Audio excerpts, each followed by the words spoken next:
રાતોરાત ઘરથી ફરાર થવાની પ્લાનિંગ કરીને આપણે પહોંચી જાય અમદાવાદમાં ચાલેલા રિવરફ્રન્ટ ઉપર ફ્લાવર શો જોવા ને પછી પહોંચી જાય જિગ્નેશ કવિરાજના પ્રોગ્રામમાં. તો ઘરેથી આડેલા બંકા આવી જાય લાખણીની અંદર દિનેશભાઈ જોડે ને કરાઈ નાખ્યું ભાઈ બંને ધોળું મોઢું ચમ ખબર છે ને. અરે કળોજી ચાલ્યા ચાલ્યા ડાકણીઓ રે ઘેર કળોજી ચાલ્યા. તો પોતાનું કામકાજ થઈ ગયું ખતમ એટલે આપણે સદારામ સ્ટુડિયો વાળા દિનેશભાઈ બકુલ મોદી આરે ઘેર માર્યો અમદાવાદમાં. એના પેલા આવી જાય આપણે આગથળાની અંદર દોયલું મોટું પાર્લર એટલે મારી બ્રેક ને જમણા હાથમાં લઈ લીધી હેલનો કોટો સડાઈને આપણે નીકળી જાય આ બાજુ. તો અહીં ઠગણ પડ્યું હતું ગોધી બાપુ વખતનું ડાલું મારે કે ફોટો પાડવા છે ને ફોટો બીજો પાડવાનો મેળ ના એટલે આ બાજુ કાસ આગળ આવીને કર્યા સીન સપાટા કર્યા જેસલમેરના મુંજરા સાલું. તો ઘેર માર્યો અહીંયાથી આગળ પહોંચાય એટલે મર્સિડીઝ થઈ ગઈ તરસીને ભરાઈ નાખ્યો મોઘા મોલા પોણીનો ઘૂંટડો. તો જમણા હાથે લઈ લીધે સંતરણ ગાડી નાખે સૂત્ર પણ ભાઈને આલ્યું પણ ભાઈ બોલ્યા હાલવાનો જીવ ના આડે તો ના હાલે પણ આવા ઉંદડા કટેલા તો નતા હાલવા.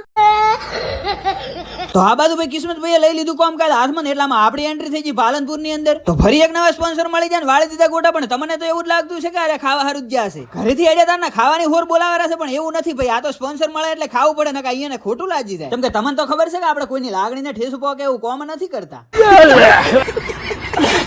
તો પછી ભાઈ અહીંયાથી નીકળી જાય ને ભાઈને આવી જાવ ફોન એટલે કરી રહ્યા બે મોઢા વાતો ને આપણે આવી જાવ ઠકણ જિગ્નેશ કવિરાજના પ્રોગ્રામમાં ભૂતનાથના અખાડામાં. જેમ કે ભાઈ હું ઠકણ કરવાનું હતું જિગ્નેશ કવિરાજના પ્રોગ્રામનું લાઈવ પણ સમય સંજોગે બખ્તર પહેરી લેવા પડે એટલે શાંતિથી જોઈને વળતા થયા. તો ભાઈ આ તો ખાલી ટ્રેલર હતું. જિગ્નેશ કવિરાજની એન્ટ્રી થવાની છે કાલના વિડીયોમાં એટલે ઘડી ફોલોનું બટન દબાઈ નાખજો એટલે મળીએ નવા વિડીયોમાં.